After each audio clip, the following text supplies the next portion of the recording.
जय मसीह की प्रिय भाइयों और बहनों, आज हम एक बहुत ही महत्वपूर्ण और जीवन परिवर्तनकारी विषय पर आत्मिक गहराई से विचार करने जा रहे हैं। परमेश्वर की योजना हमारे लिए क्या है? जब हम जीवन में उलझनों, संघर्षों, दुखों और रास्ता न दिखने वाली परिस्थितियों में होते हैं, तो ये सवाल सबसे अधिक उठता है, क्या परमेश्वर मेरी जिंदगी के लिए कोई योजना रखता है? अगर रखता है तो फिर इतनी कठिनाइयां क्यों हैं? यिर्मयाह 29:11 आत्मा को शांति देने वाला वचन, क्योंकि यहोवा की ये वाणी है कि जो कल्पनाएं मैं तुम्हारे विषय में करता हूं, उन्हें मैं जानता हूं, वे कल्याण की हैं, न कि हानि की, कि मैं तुम्हें भविष्य और आशा दूं। यिर्मयाह 29:11। ये वचन सिर्फ एक प्रेरणात्मक वाक्य नहीं है, ये प्रभु का प्रतिज्ञात्मक आश्वासन है कि वो हमारे भूतकाल को जानता है, वर्तमान में हमारे साथ है और हमारे भविष्य को संवारने की शक्ति रखता है। जब जीवन भटकता है, ना के हर इंसान के जीवन में ऐसे क्षण आते हैं जब उसे ये नहीं पता कि अब क्या करना है।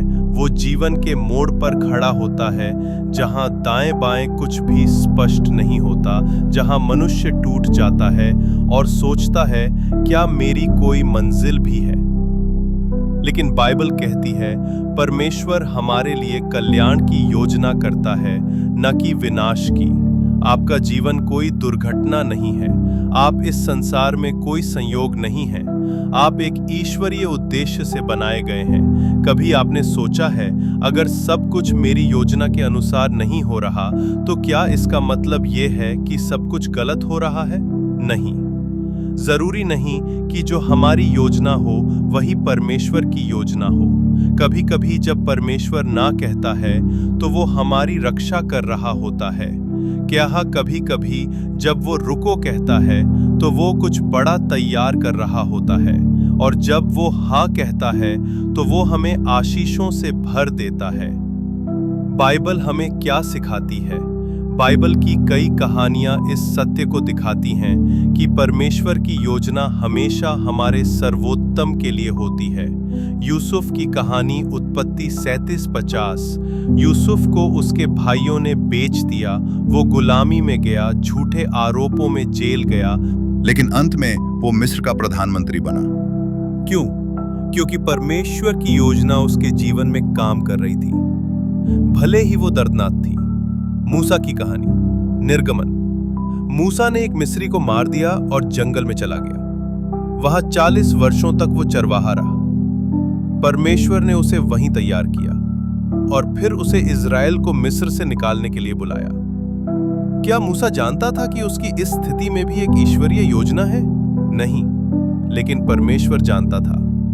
परमेश्वर हमें क्यों योजना नहीं दिखाता?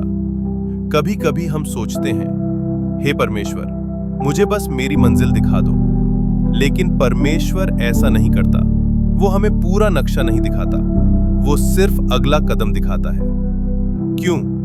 क्योंकि वो चाहता है कि हम उस पर भरोसा करें, ना कि अपनी समझ पर। तू अपनी समझ का सहारा ना लेना, वरन संपूर्ण मन से यहोवा पर भरोसा रखना।